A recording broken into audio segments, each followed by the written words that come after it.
biggest concerns moving forward. Well, pay raises for service members, money to build F-18s and Virginia-class submarines, just some of the items in the $858 billion National Defense Authorization Act, which was recently signed into law. So what does it mean for Connecticut? Joining us now is Congressman Joe Courtney. Congressman, welcome back to Face the Facts. All right, thanks, Mike. Good to be on. So the National Defense Authorization Act, one of the few times there's bipartisan support in Congress. What does it mean for the Connecticut workforce and funding local companies, the defense contractors specifically? Sure. So right before Christmas, President Biden signed the Defense Authorization Act, which has now been passed 62 consecutive years by Congress over decades. And then the omnibus, which was signed, again, the few days after Christmas, which fully funds basically the framework that the NDAA included.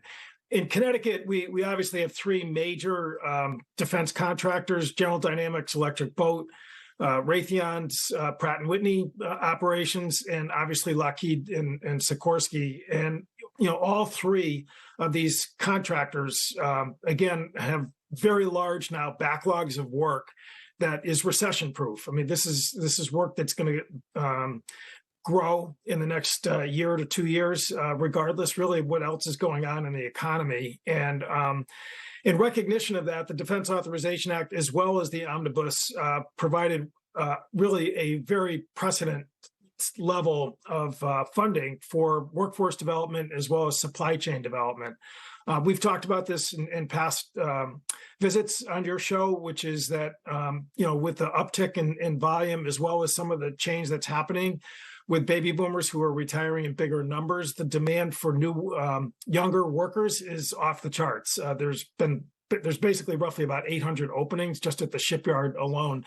And that's happening actually at the other two major defense contractors, as well as supply chain companies who, again, are really in the hunt to try and, hire people in jobs that really pay well and are careers. They're really not just, a temporary sort of position that people are being asked to fill.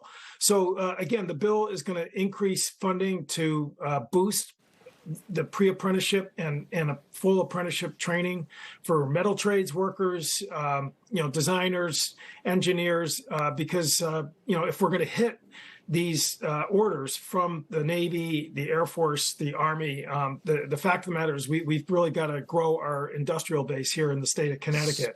Speaking of one of those orders, I'm bullish about it. Let me interrupt you. I want to get to two more questions before we run out of time. Yeah. How big of a blow was it Sikorsky losing that attack helicopter contract to Bell in Texas?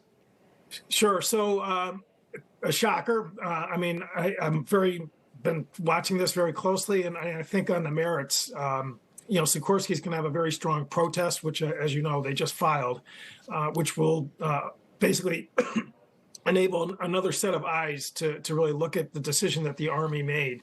Again, in the short term, and I'm talking next 3 or 4 years, Black Hawk orders are going to continue at a very high level, and the bill that we just passed increased the government's order for Black Hawks. But there's no question that the decision to go with these rototilt planes, because they're really not helicopters that Bell is going to be building, which require, again, a whole new framework of depot maintenance, facility. I mean, there's going to be a lot of questions which GAO needs to answer, and certainly the House Armed Services Committee in the new Congress, we are going to dive right into this because which you were a part of. Okay, well, I want to get one more question. And the NDAA also includes Patriot defense missile systems. Raytheon builds them. They're part of that here in Connecticut too. Then that total of $7 billion for the U.S. European Command. Now this week, Russian President Putin says he wants to discuss peace. Do you believe that's sincere? And do you think these weapon systems and the funding had an influence there?